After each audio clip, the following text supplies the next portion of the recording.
Reproduction का मतलब सिर्फ एक बेबी का बॉर्न होना नहीं होता है, इसमें एक इम्पॉर्टेंट पार्ट भी होता है जिसका नाम है रिप्रोडक्टिव हेल्थ। आज हम जानेंगे रिप्रोडक्टिव हेल्थ के बारे में कंप्लीट नॉलेज। इसमें आपका क्लास 12 बायोलॉजी का चैप्टर 3 कंप्लीट भी हो जाएगा और हम समाज को कैसे अवेयर कर सकते हैं इस बारे में, ये भी इंफॉर्मेशन आपको इसी वीडियो में मिलेगी।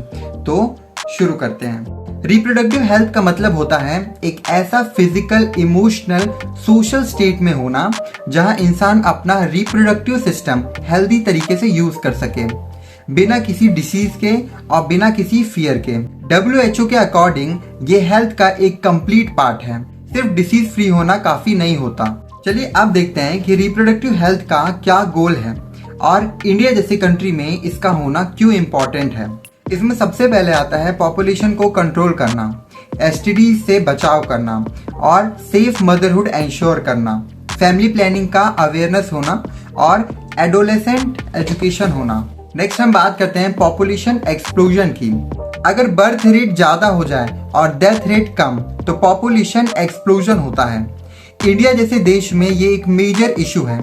ये प्रेशर डालता है इकोनॉमी पे, एजुकेशन पे और हेल्थ सिस्टम पर भी। तो अब जानते हैं कि ऐसे कौन से मेथड हैं जिनके थ्रू हम इन सारी डिसीज से बच सकते हैं और एक हेल्दी पेरेंटिंग कर सकते हैं। इनका नाम है कॉन्ट्रासेप्टिव्स।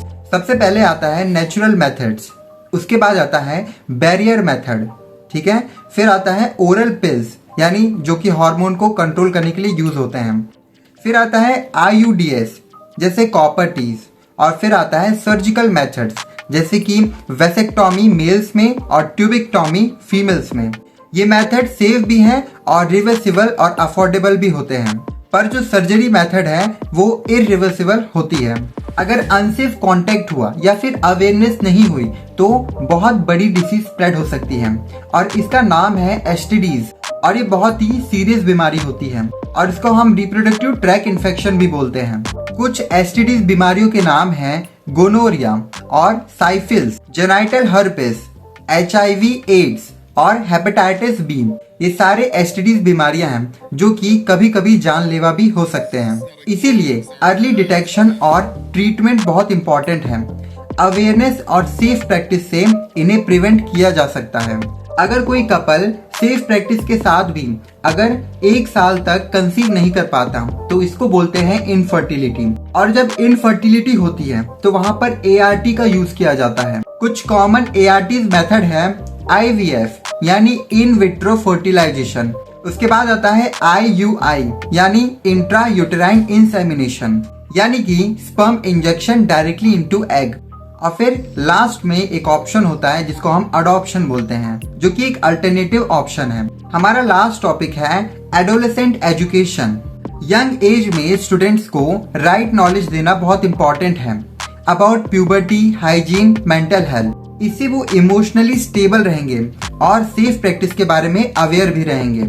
एडोलसेंट्स के लिए सेक्स एजुकेशन एक बैरियर तोड़ती है जहां पर वो ओपनली क्वेश्चन पूछ सकते हैं और मिस इन्फॉर्मेशन से बच सकते हैं। जाने से पहले एक क्विक रिकैप करते हैं। हमने इस वीडियो में पढ़ा population control, safe motherhood, STD prevention और एजुकेशन।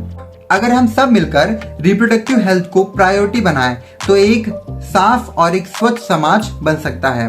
आज का वीडियो सिर्फ इम्पोर्टेंट होने के साथ साथ नेसेसरी भी था। तो ये जितनी भी नॉलेज मैंने आपसे शेयर की, आप भी इस नॉलेज को अपने फ्रेंड और फैमिली के साथ शेयर कीजिए, क्योंकि इस इम्पोर्टेंट इशू के बारे में लोग कॉमनली बात नहीं करते हैं। तो आप इस वीडियो के थ्रू उनको सारी चीजें समझा सकते हैं, ठीक है। मैं आपसे मिलता हूँ अगले वीडियो में। नेक्स्ट हमारा वीडियो होने वाला है principle of inheritance and variation. तब तक के लिए पढ़ते रहिए द टोटल NCERT से और जो भी मन में क्वेश्चन आ रहा है आप मुझसे पूछते जाइए। और आखिरी में द टोटल NCERT को सब्सक्राइब भी करके जाना, ठीक है। और इस वीडियो को ज्यादा से ज्यादा शेयर करना ताकि ये इन्फॉर्मेशन सभी बच्चों के पास पहुंच पाए।